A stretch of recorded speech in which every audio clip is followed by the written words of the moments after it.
High, দেখো সেদিন আমাদের ঘরে একটা পাখি আটকে পড়েছিল, তো বোন এসছে ওই পাখিটাকে বের করতে। মানে পাখিটা একদমই ছোট্ট পাখি, তো ও না বুঝতে পারছিল না কোথা দিয়ে বেরোতে হবে। দেখো কি সুন্দর না পাখিটা, বলো।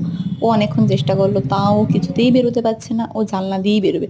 তারপর কাকিকে ডাকলাম, কাকি অনেক চেষ্টা করলো, তাও পাখিটাকে বেরোতে পারছে এখানে না। ওকে কিচ্ছু তারপর দেখো খাইয়ে দাও। ভাই এখানে তুমি কি একটু বললো খাইয়ে যেটা দাও, তোমরা যাও। শোনো। ভিডিওটা ভালো লাগলে লাইক না, কমেন্ট শেয়ার ওকে করে একটু দিও, টাটা। ফল রেখে দেবে, ও খেয়ে নেবে। তুমি রেখে দাও।